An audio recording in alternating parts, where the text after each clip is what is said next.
Hello नमस्कार दोस्तों। Chain orbit में आपका बहुत बहुत स्वागत है। जैसा कि आपको पता है कि हमारा हिस्ट्री का बैच चल रहा है। हिस्ट्री के बैच में अब तक हमने पाषाणयुग, हड़प्पा सभ्यता और ऋग्वैदिक काल कर लिया है। आज की वीडियो में हम उत्तरवैदिक काल करेंगे। तो चलिए वीडियो स्टार्ट करते हैं। वीडियो स्टार्ट करने से पहले वीडियो को लाइक कर दीजिए और चैनल को कर दीजिए सब्सक्राइब, ताकि आने वाली हर वीडियो की अपडेट आप तक पहुंचती रहे। और इस वीडियो को जितना हो उसके ज्यादा से ज्यादा शेयर कर दीजिए, क्योंकि इसमें आपका कोई पैसा नहीं लगता शेयर करने में, और ना लाइक करने में आपका कोई पैसा लगता है। इसलिए वीडियो को लाइक करके और शेयर भी कर दीजिए। और साथ ही साथ एक अपडेट देना चाहते हैं कि आपको जॉब से जुड़ी, किसी भी गवर्नमेंट जॉब से जुड़ी अपडेट चाहिए कि भर्ती कब आती है, कोई भी भर्ती कब आई, कैसे उसका फॉर्म भरा जाए, कैसे एडमिट कार्ड निकाला जाएगा, कैसे आंसर की निकाली जाएगी, या कैसे उसका एग्जाम कब होगा, ये सब देखना है तो आप हमारे दूसरे चैनल को भी चेक कर सकते हो। चैनल का नाम है जॉब एनालिसिस। उसका लिंक मैं डिस्क्रिप्शन में दे दूंगा। डिस्क्रिप्शन में जाके आप उस चैनल को भी चेक कर सकते हैं। तो चलिए वीडियो स्टार्ट करते हैं। आज हम पढ़ेंगे उत्तर वैदिक काल, भारतीय इतिहास। भारतीय इतिहास ये हमारी क्लास नंबर 6 है। और इसमें पढ़ेंगे हम उत्तर वैदिक काल। जैसा कि हमने पहली वीडियो में बता दिया था, पहली वीडियो में क्या था कि वैदिक काल स्टार्ट किया था। वैदिक काल में हमने ऋग्वैदिक काल कर लिया था। ऋग्वैदिक काल के बाद उत्तर वैदिक काल रह गया था। ठीक है, इसके दो कालखंड है वैदिक काल के, एक तो है ऋग्वैदिक काल, एक उत्तर वैदिक काल। ऋग्वैदिक काल हमने पहले पढ़ लिया था, अब पढ़ेंगे उत्तर वैदिक काल। जो ऋग्वैदिक काल का कालखंड है वो 1500 से 1000 ईस्वी पूर्व है। और हमने पहली वीडियो में ये भी बता दिया था कि ईसा और ईसा ईस्वी पूर्व में क्या अंतर है। तो जिसने भी पहली वीडियो ऋग्वैदिक काल की वीडियो नहीं देखी है तो वो जाके वीडियो देख लीजिए, क्योंकि ये वीडियो तभी समझ में आएगी कि पहली वीडियो देखोगे आप। पहले सारी वीडियो देख लीजिए। पाषाणयुग, हड़प्पा सभ्यता की 3 वीडियो है और एक ऋग्वेद काल की वीडियो है। ये सारी वीडियो देख के कभी ये वीडियो देखिए। उसमें हमने कालखंड बताया था। वैदिक काल को दो कालखंडों में बांटा है, और उसमें ये भी बताया था कि वैदिक काल को वैदिक काल क्यों कहते हैं, ऋग्वैदिक काल क्यों कहते हैं, उत्तर वैदिक काल क्यों कहते हैं। इसका कालखंड है जो 1500 ईसा पूर्व से और 600 ईसा पूर्व तक है। वैदिक काल कब से कब तक है? वैदिक काल वैदिक काल 1500 ईसा पूर्व से 600 ईसा पूर्व तक है। ईसा पूर्व और ईस्वी के बारे में पहली वीडियो में बता दिया था हमने, तो इसके बारे में ज्यादा डिस्कस नहीं करेंगे। ईसा पूर्व या ईस्वी क्या होता है, ये यदि आपको पता नहीं है तो पहली वीडियो देख सकते हैं। उसमें डिटेल में बता रखा है कि ईसा और ईसा पूर्व में क्या अंतर है। ठीक है, ये 1500 से 600 ईसा पूर्व तक वैदिक काल है। इसके दो कालखंड है। पहला कालखंड है इसका ऋग्वैदिक काल, जो हमने पहली वीडियो में देख लिया था, ऋग्वैदिक काल।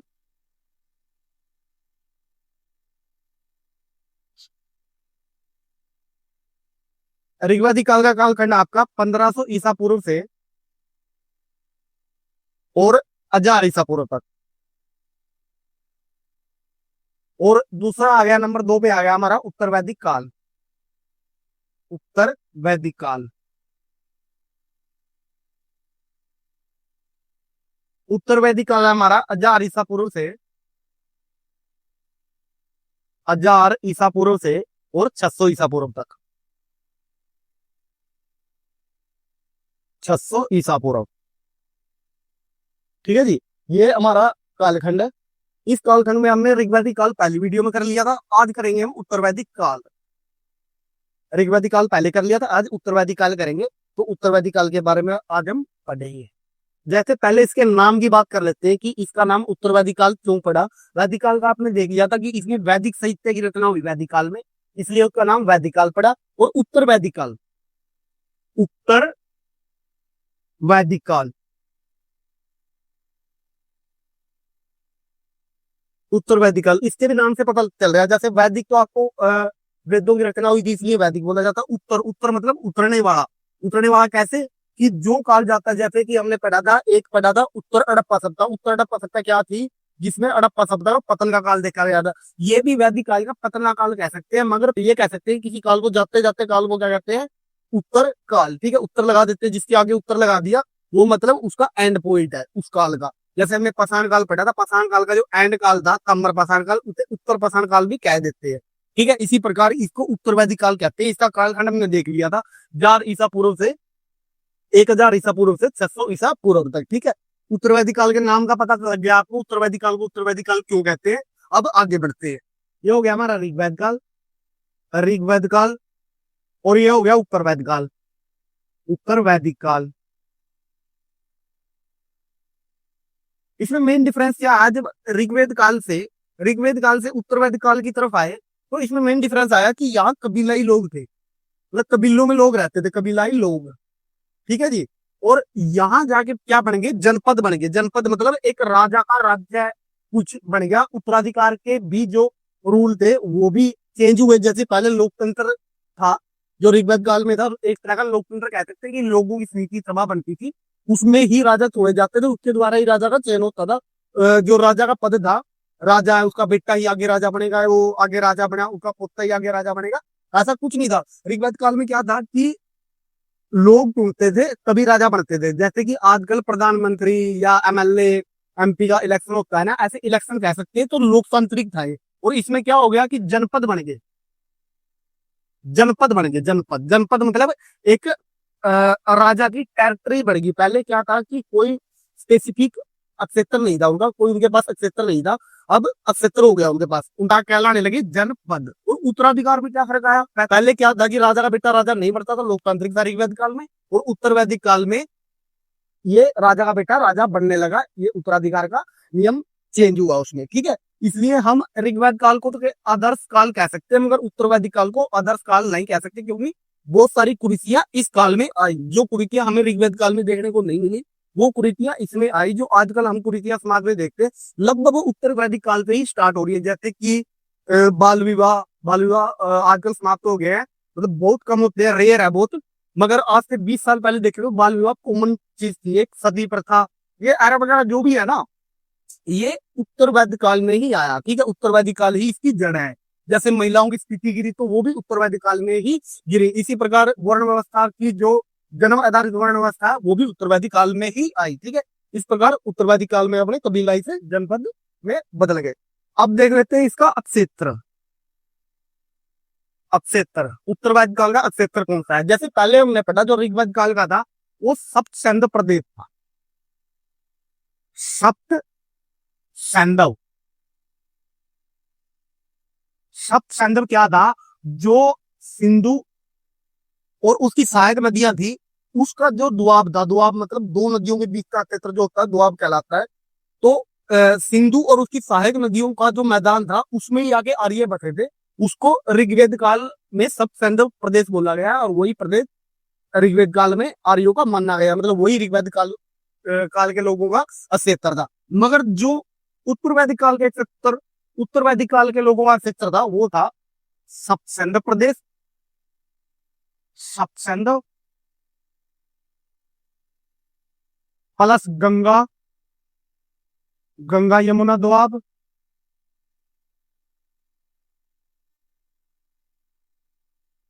दोआब, गंगा यमुना दोआब। उसके बाद मध्य प्रदेश तक चले गए थे, मध्य प्रदेश, मध्य प्रदेश। ठीक है जी, सब सेंट्रल गंगा यमुना दोआब और मध्य प्रदेश तक ये चले गए थे। मतलब कि ये आज के पाकिस्तान से लगा के, पाकिस्तान क्या अफगानिस्तान से लगा के कहां तक, आगे मध्य प्रदेश तक।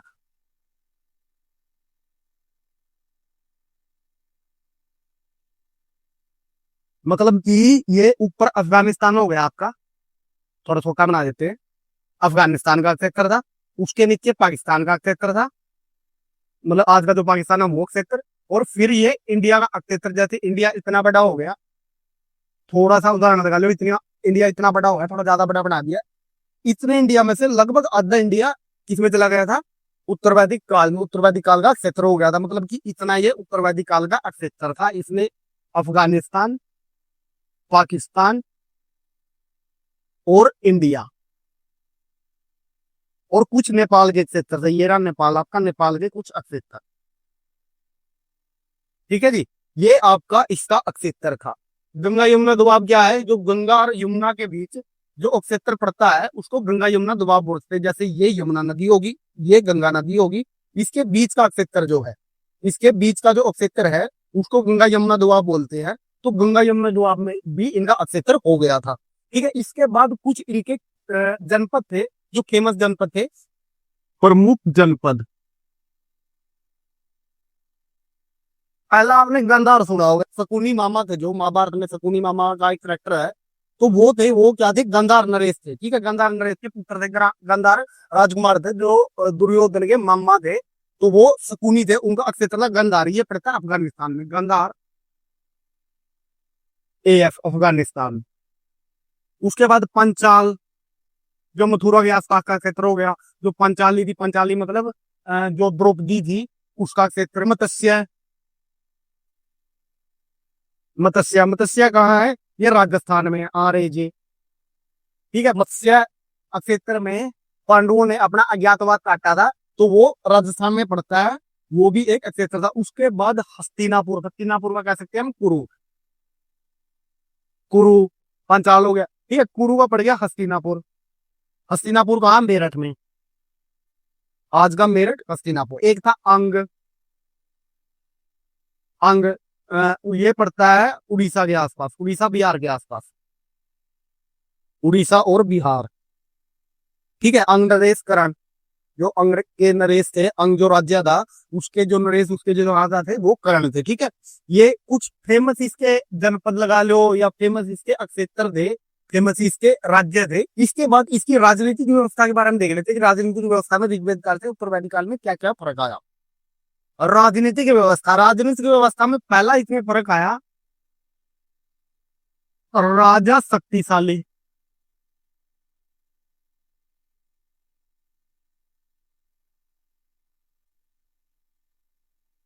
पद वंशानुगत,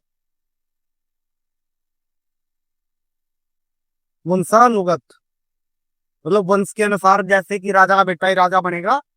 इसको ब्रैकेट में लिख देता हूँ, राजा का बेटा, राजा का बेटा राजा। ठीक है जी, ये भी इसमें आया। उसके बाद नंबर 3 पे सभा और समिति थी, जो आपकी सभा जो सबसे शक्तिशाली संस्था थी ऋग्वेद काल की। सभा और समिति का जो शक्ति थी वो कम हो गई थी। ठीक है, सभा और समिति कम शक्तिशाली, सभा और समिति कम शक्तिशाली। 3 राजनीतिक व्यवस्था में मुख्य इसमें परिवर्तन आए थे। राजा का पद जो शक्तिशाली हो गया था पहले से, मतलब राजा अपनी मनमानी करने लगे थे। उसके बाद पद वंशानुगत हो गए थे, मतलब कि वंश के अनुसार ही पर राजा का बेटा राजा बनता था। उसके बाद सभा और समिति शक्ति थी वो कम हो गई थी। ठीक है, ये कुछ बातें हैं राजनीतिक व्यवस्था की। उसके बाद प्रशासनिक पद देख लेते हैं कि प्रशासनिक पद जो ऋग्वेद काल में थे क्या वो बदले या फिर कुछ नए पद आए, वो पद देख लेते हैं। कि ये पद कई बार पूछे जाते थे पेपर में। ऐसा जाता है कि जो ब्राह्मणी है, उत्तराधिक काल में ग्राम के प्रधान को क्या कहा जाता था। ठीक है, कुछ ऐसे प्रश्न आ जाते हैं, तो ये प्रश्न भी आपको देखने हैं साथ साथ। प्रमुख अधिकारी, नंबर 1 पुरोहित,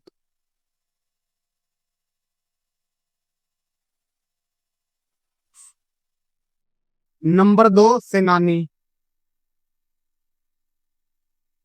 नंबर 3 संविहित्री,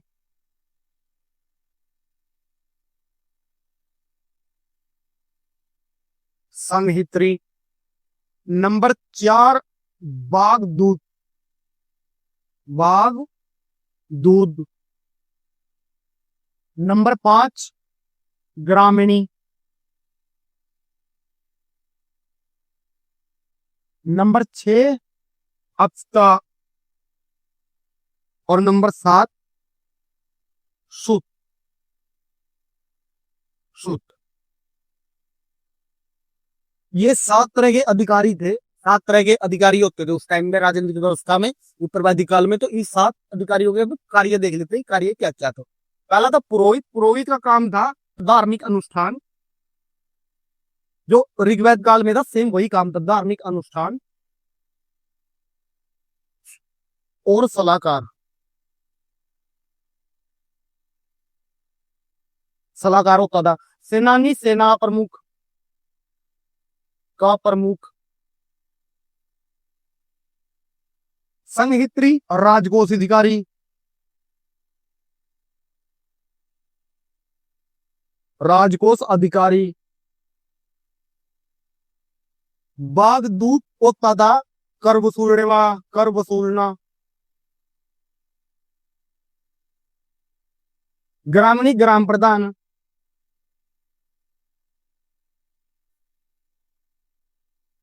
अक्षता होता था राजमहल का गार्ड।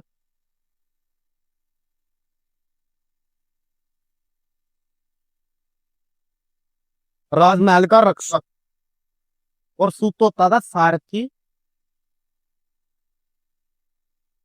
राजा का साब। ठीक है, ये 7 तरह के पद थे। पहला पद था पुरोहित का। पुरोहित क्या होता था, जैसे ऋग्वेद काल में होता, सेम पुरोहित का काम होता था, धार्मिक अनुष्ठान और सलाहकार होता, राजा का मुख्य सलाहकार होता था। सेनानी, जो अब पहले सेनानी का पद नहीं था ऋग्वेद काल में, उत्तरवादी काल में सेनानी का पद आ गया था। सेनानी का काम होता है, सेना प्रमुख होता था, ये सेना रखी जाती थी। पहले स्थायी सेना नहीं थी, ऋग्वेद काल में कोई स्थायी सेना नहीं थी, उत्तरवादी काल में स्थायी सेना हो गई थी, इसलिए सेना प्रमुख भी एक नया पद आ गया। उसके बाद संहित्री, संहित्री राजकोष का अधिकारी होता था। जो राजा कोष होता था, राजा का जो भंडार होता, जिसमें धन रखा होता था, तो उसका ये मुख्य अधिकारी होता था संहित्री। ठीक है, फिर होता था बागदूत। बागदूत क्या, कर वसूलने वाला अधिकारी होता था। आज का टैक्स इंस्पेक्टर कह सकते हैं, या इससे बड़ा पद कह सकते हैं टैक्स कमिश्नर। तो ये बागदूत होता। इस टाइम कर में भी थोड़े चेंजिंग आ गए थे। जैसे पहले कर अपनी इच्छा से दिया जाता था, राजा को भेंट दी जाती थी, कुछ भी लोग दे देते थे, उसी से राजा काम चलता था। मगर उत्तरवैदिक काल में ऐसा कुछ नहीं था। उत्तरवैदिक काल में एक उपज का, या फिर आपने जो कमाया पूरी साल में, उसका कुछ हिस्सा राजा को देना पड़ता था। वो एक मैंडेटरी था, वो कर आपको देना ही देना पड़ेगा। ये नहीं है कि आप उस कर से पीछा छुटवा लो किसी भी तरीके से। मतलब ऋग्वेद काल की तरह ये नहीं था कि आप उस कर को आपकी मर्जी होगी दो या ना दो। ऋग्वेद काल में तो ऐसा था, मगर उत्तरवैदिक काल में ऐसा था कि आपको कर देना ही पड़ेगा। इसलिए एक अधिकारी आ गया यहाँ, बागदूत। उसके बाद ग्रामीणी, ग्राम प्रधान होता, जैसे ऋग्वेद काल में होता, सेम यहाँ होता था। एक पद आ गया था अक्षता, राजमहल का रक्षक होता था अक्षता। मतलब राजमहल का रक्षक होता था। जैसे पहले राजा कोई राजमहल नहीं रखते थे, छोटा मोटा उनका घर होता है, जैसे गांव चलता था या मतलब कबीला चलता था, उसी में उसका घर होता है राजा का ऋग्वेद काल में। मगर उत्तरवेद काल में राजमहल रखने लग गए थे ये राजा, इसलिए राजमहल का रक्षक भी होता था, और सूत होता है राजा का सारथी। ठीक है, ये 7 तरह के पद होते थे, इनको नोट कर लीजिए, फिर आगे बढ़ते हैं।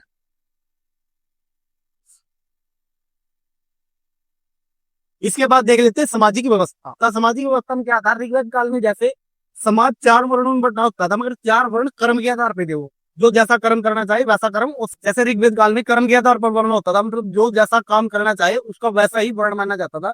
जैसे कोई भी ब्राह्मणा कार्य कर सकता था, कोई भी शूद्रा कार्य कर सकता था, या फिर कोई वैश्या कार्य, या फिर कोई स्त्रिया कार्य भी कर सकता था ऋग्वेद काल में। मगर उत्तरवैदिक काल में समाज में एक एक मेन फर्क ये आया था कि जो आपकी वर्ण अवस्था 4 भागों में बनती थी, पहले तो ये जन्म आधारित हो गई थी।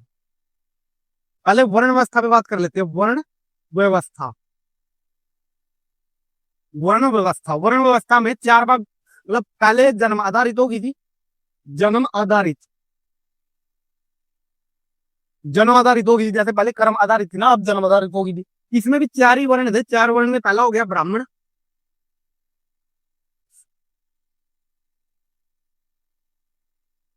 नंबर 2 पे हो गया आपका क्षत्रिय, नंबर 3 पे हो गया वैश्य, और नंबर 4 पे होगा शूद्र। ठीक है जी, ये पहली बात जन्म आधारित व्यवस्था हो गई थी, मतलब समाज और भी जटिल हो गया था, जातियों में समाज बढ़ने को चला गया था। जैसे पहले जाति नहीं होती थी, सिर्फ वर्ण होते थे ऋग्वेद काल में, और वर्ण भी कर्म आधारित थे, जन्म आधारित नहीं थे। मगर उत्तरवैदिक काल में क्या आया कि जन्म आधारित वर्ण हो गई, यहीं से मेन कुरीतियों की जड़ चली है। इससे पहले कोई समाज में कुरीति नहीं थी, समाज बहुत अच्छा था। थोड़ी बहुत कुरीतियां तो हर जगह मिलती है, क्योंकि आम समाज के बारे में कोई नहीं बताता, सभी राजाओं के बारे में बताते हैं। मगर ऋग्वेद काल इसके 100 गुना अच्छा था इस काल से, उत्तरवैदिक काल से। उत्तरवैदिक काल के बाद जो काल आए, फिर उसमें और बढ़ता गया, टाइम के साथ कुरीतियां बढ़ती है, घटती नहीं है। इस काल में ब्राह्मण कार्य होता है, धार्मिक कार्य, कार्य करना और शिक्षा देना, शिक्षा देना। क्षत्रिय कम रक्षा करना, वैश्य कम व्यापार करना, व्यापार, और शूद्र कम अन्य काम, अन्य सभी छोटे काम। ये आपके 4 वर्णों में व्यवस्था बनती थी। 4 वर्ण थे, फिर आगे जातियां मंडी आगे जाके, मगर ये 4 वर्ण थे, ब्राह्मण, क्षत्रिय, वैश्य और शूद्र। ठीक है, ब्राह्मण कार्य धार्मिक कार्य करना और शिक्षा देना था, क्षत्रिय कार्य रक्षा करना, वैश्य कार्य व्यापार करना, शूद्र कार्य अन्य सभी छोटे काम करना। मतलब ये जन्म आधारित होगी थी, जिस भी वर्ण में आप जन्म लोगे वही आपका वर्ण माना जाएगा, वही आपको काम करना पड़ेगा। ठीक है, ये इस तरह वर्ण व्यवस्था होगी थी उत्तरवादी काल में। इसके बाद एक नई व्यवस्था आ गई थी, आश्रम व्यवस्था। ठीक है, आश्रम व्यवस्था को 4 भाग में आश्रम व्यवस्था, व्यवस्था। आश्रम व्यवस्था में पहला जो आश्रम था वो था ब्रह्मचर्य।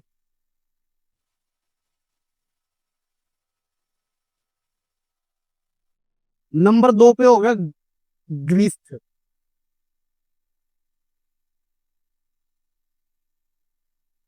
नंबर 3 पे हो गया वानप्रस्थ। और नंबर 4 पे हो गया संन्यास।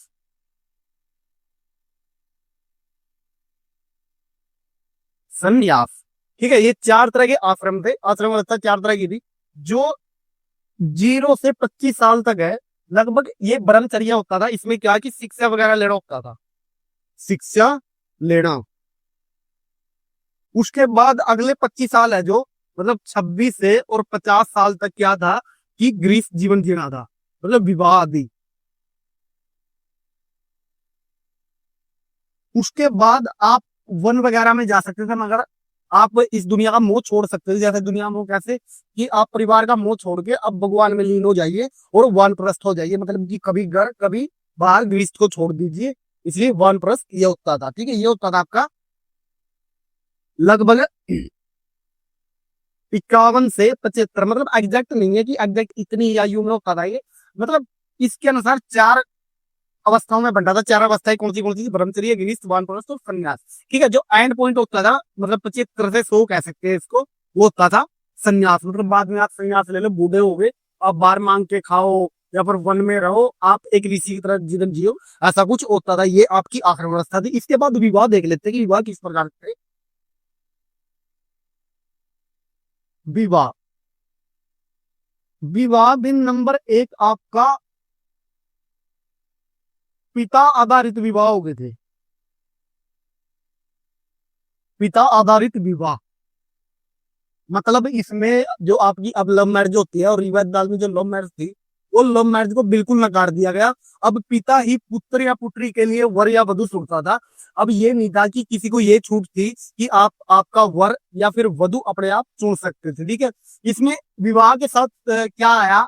नंबर 2 पे आ गया दहेज प्रथा। दहेज प्रथा, दहेज प्रथा भी आ गई इसमें। ठीक है, इसमें दो विवाह में 2 चीज आई। एक तो पिता आधारित विवाह होने लगे, मतलब लव मैरिज वगैरह खत्म हो गई जो ऋग्वेद काल में थी, और एक दहेज प्रथा इसमें आ गई। मतलब दहेज देना मैंडेटरी हो गया कि दहेज देना ही पड़ेगा पुत्री वाले को। ठीक है, दहेज में जैसे गाय वगैरह या धन वगैरह, सोना वगैरह देना पड़ता था, मगर जो भी था देना पड़ता था। दहेज प्रथा इसमें मैंडेटरी हो गई थी, अनिवार्य हो गई थी। ठीक है, विवाह में ये कुछ है। इसके बाद महिलाओं की स्थिति देख लेते हैं। महिलाओं की स्थिति, महिलाओं की स्थिति तो ऋग्वेद काल में थी ना। ऋग्वेद, ऋग्वेद काल में क्या थी आपकी महिलाओं की स्थिति? मतलब कि बढ़िया थी, अप थी। और उत्तर वैदिक काल में, उत्तर वैदिक काल,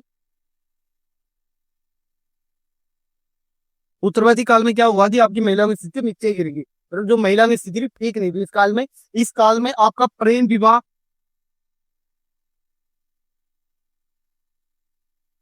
नहीं था, मतलब था, बहुत कम था, मगर प्रेम विवाह कम हो गया था। महिलाओं की स्थिति पहले से दयनीय हो गई थी। जो सभा समिति की सदस्य बन सकती थी महिलाएं, वो भी रोक दिया गया था। सभा वह समिति की सदस्य नहीं। उसके बाद बाल विवाह आ गया था इस काल में, महिलाओं का बाल विवाह, सॉरी, बाल विवाह। ठीक है जी, मतलब इस काल में महिलाओं की स्थिति पहले से दयनीय हो गई थी। जैसे हम देखें तो पाषाण काल के बारे में तो कुछ कह नहीं सकते, मगर जो सिंधु घाटी सभ्यता है, सिंधु घाटी सभ्यता में क्या हुआ कि मातृस्थात्मक परिवार था। ऋग्वेद काल में पितृस्थात्मक परिवार हो गया, मगर महिलाओं की स्थिति अच्छी थी। सभा और समिति विधेय वगैरह में उन्हें भाग लेने का अधिकार था। अपना वर्ग खुद चुन सकती थी। पिता, ये जरूरी नहीं कि पिता ही उसके लिए वर्ग चुनेगा, खुद अपना वर्ग चुन सकती थी। मगर उत्तर वैदिक काल में क्या हुआ कि महिलाओं की स्थिति गिर गई, पिता आधारित विवाह होने लगे। इस विवाह में क्या होने लगा कि पिता ही पुत्री के लिए वर्ग चुनता था, पुत्री अपना वर नहीं चुन सकती थी, बाल विवाह वगैरह होने लगे। मगर यहाँ सती प्रथा कोई प्रमाण नहीं है, सती प्रथा का प्रमाण नहीं है, सती प्रथा का प्रमाण नहीं है। ठीक है, इस काल में, उत्तरवैदिक काल में, इससे आगे जाके सती प्रथा ऐड हुई है, मगर इस काल में सती प्रथा नहीं थी। ये आपकी उत्तरवैदिक काल की सामाजिक स्थिति थी, ये देख लिया हमने। अब आर्थिक जीवन देखेंगे इनका।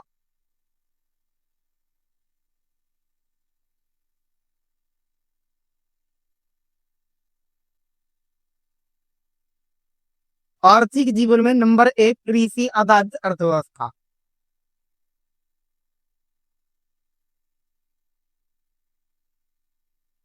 कृषि आधारित अर्थव्यवस्था, कृषि आधारित अर्थव्यवस्था होगी थी।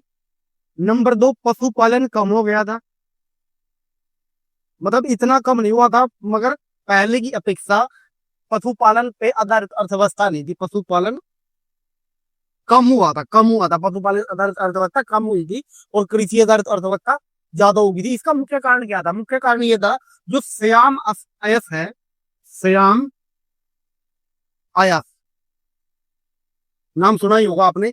श्याम अयस की खोज हो चुकी थी। श्याम अयस मतलब लोहा, लोहे का पुराना नाम श्याम अयस है।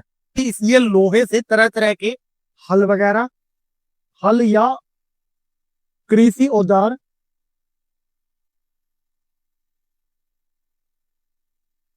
निर्मित,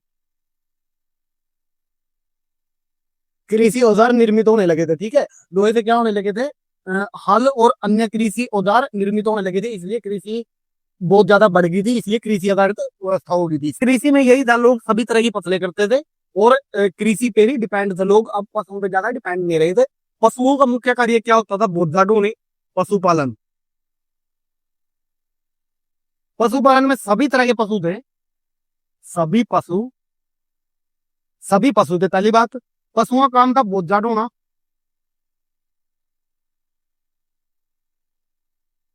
बोझा ढोना। उसके बाद खेती के लिए, ठीक है जी, मुख्य कार्य ये होते थे। और दूध वगैरह के लिए, दूध के लिए, मतलब जो आज कल पशुओं का प्रयोग होता है, सेम ऐसा ही प्रयोग उस टाइम होता था। कोई खास फर्क नहीं है, सभी तरह के पशु पाले जाते थे और कृषि आधारित इनकी अर्थव्यवस्था हो गई थी। उसके बाद व्यापार देख लेते हैं कि व्यापार किस तरह का था, उद्योग सिर्फ किस तरह के थे इन लोगों को। पहली बात, व्यापार का विस्तार हुआ, तो विस्तार। नंबर 2, व्यापारियों को महत्व बढ़ा।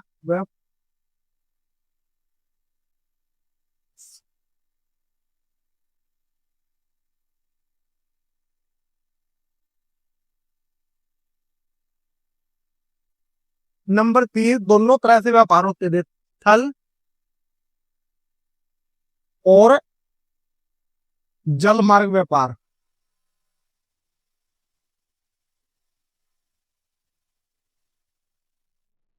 ठीक है जी, मतलब व्यापार में क्या हुआ कि व्यापार का विस्तार हुआ, व्यापारियों का महत्व भी काल में बढ़ गया। और स्थल और जल दोनों प्रकार के व्यापार होते हैं। जैसे ऋग्वेद काल में हड़प्पा सभ्यता में क्या होता था? हड़प्पा सभ्यता में दोनों प्रकार के व्यापार होते हैं, स्थल से भी होता था और जल से भी होता था, मगर ऋग्वेद काल में सिर्फ स्थल व्यापार होता था। इसमें फिर दोबारा स्थल और जल, जल जो था नदी मार्ग, नदी मार्ग, ठीक है, ये व्यापार इसमें होने लगा। और कई तरह के, जैसे सतमान, सतमान, निष्क और कृष्णन, ये इसमें मापन इकाइयां,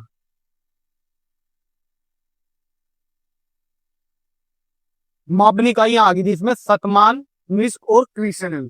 ठीक है, ये मापन इकाइयों के नाम थे, कुछ मापन इकाइयां थी इस काल की, तो ये भी नोट कर लीजिए। इसके बाद आगे बढ़ते हैं उद्योग और शिल्प पे।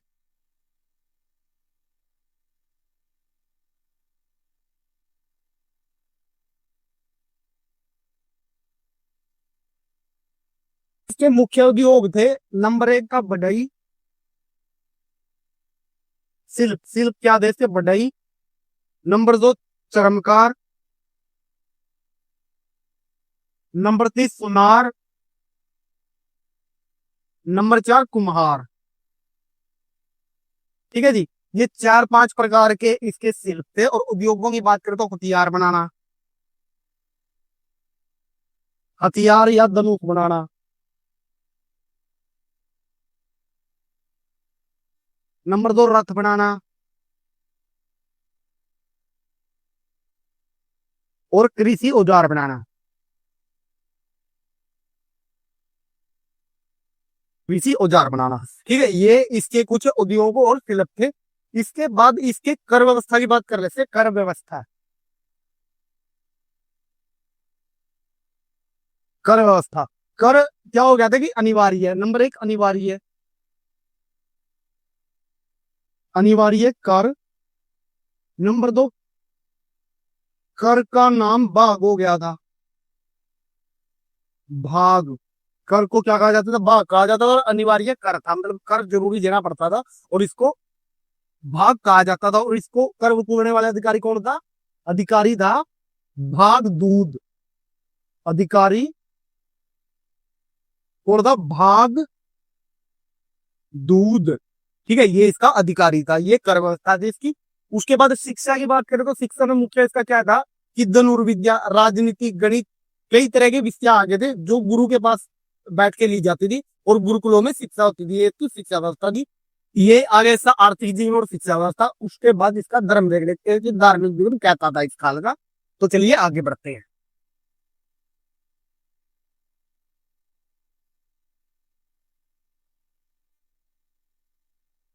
धार्मिक जीवन में पहला एक नंबर धर्म जटिल हो गया था। पहले जैसा प्रकृति प्रेमी लोग नहीं रहे थे। धर्म जटिल, जटिल मतलब प्रकृति प्रेमी लोग नहीं रहे थे। तरह तरह के देवता आ गए थे इसमें। नंबर 2 कर्म कांड का महत्व बढ़ा। कर्म कांड और यज्ञों का महत्व बढ़ा।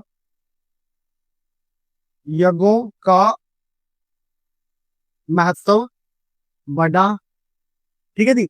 इस तरह कुछ धर्म जटिल हो गया था। पहले जो धर्म आसान था, प्रकृति प्रेमी लोग, जनरल सिंधु घाटी सभ्यता में प्रकृति प्रेमी लोग थे, प्रकृति को ही पूजते। कर्म कांड नहीं थे, अब कर्म कांड भी आ गए थे। कर्म कांड जैसे यज्ञ वगैरह करना या फिर मूर्ति पूजा वगैरह करना। तो ये कर्म कांड इतने आ गए थे। कर्म कांड का महत्व बढ़ गया था और साथ में क्या हो गया था कि यज्ञों का महत्व बढ़ गया था। इसके बाद देवता, कुछ देवता, नए देवता आए इसमें इस काल में, उत्तरवैदिक काल में। जो ऋग्वेद काल में नहीं थे वो उत्तरवैदिक काल में आए। तो ये देवता थे। पहला प्रजापति। प्रजापति, प्रजापति को क्या कहा जाता? सृष्टिकर्ता। सृष्टिकर्ता। उसके बाद विष्णु का महत्व बढ़ा। का महत्व बढ़ा। और रुद्र थे, जो रुद्र देवता, रुद्र या पशुपति,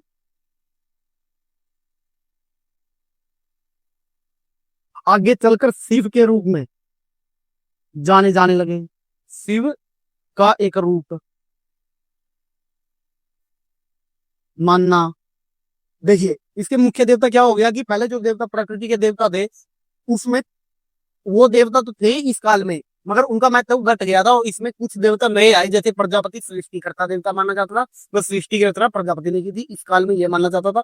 उसके बाद विष्णु का महत्व बढ़ गया था, जो विष्णु देवता है तो उसका महत्व बढ़ गया था। उसके बाद रुद्र या पशुपति देवता थे, जो पहले पूषण देवता के नाम जो आपने पढ़ा था ऋग्वेद काल में, तो उसकी जगह शिव मानना जाने लगा। उसको पशुपति या पूषण देवता को क्या मानना जाने लगा? शिव मानना जाने लगा।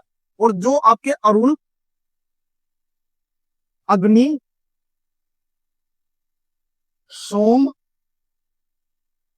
ये देवता थे, इन देवता का महत्व घटा।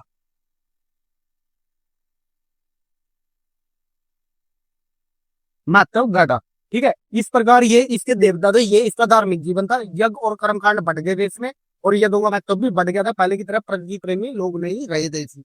इसके बाद इस काल की कुछ मुख्य विशेषताएं देख लेते हैं। जो मुख्य विशेषताएं एक आधी बार पूछ ली जाती है तो वो मुख्य विशेषताएं अब देख लेते हैं। ठीक है, विशेषताएं। और इसके बाद इस वीडियो को यही समाप्त करेंगे। विशेषताएं, एक तो इसमें महाभारत काल का युद्ध हुआ। का युद्ध 900 ईसा पूर्व। ठीक है, 900 ईसा पूर्व में महाभारत काल का युद्ध हुआ। महाभारत काल में ही भगवत गीता जो एक नंबर विशेषता ऐसी, महाभारत काल का युद्ध हुआ 900 ईसा पूर्व। ठीक है, कई बार आया है ये प्रश्न कि महाभारत काल का युद्ध कब हुआ, तो 900 ईसा पूर्व में। और ये कहाँ हुआ था? कुरुक्षेत्र। कुरुक्षेत्र। कुरुक्षेत्र में क्या हुआ था कि पांडवों और कौरवों के बीच ये युद्ध हुआ था। अ,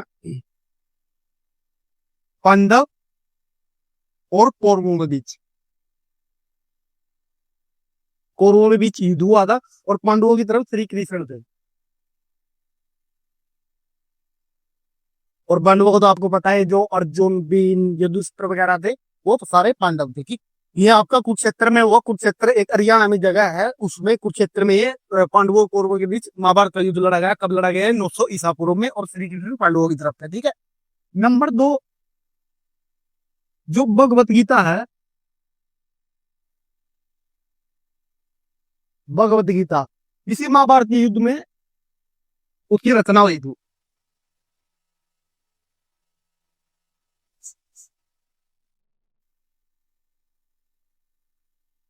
श्री कृष्ण द्वारा अर्जुन को उपदेश।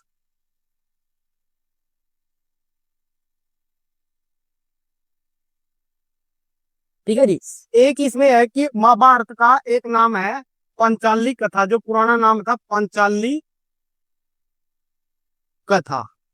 वो सबसे पुराना महाभारत का नाम है, वो है पंचाली कथा। ठीक है, पंचाली कथा के नाम से भी महाभारत को जाना जाता है।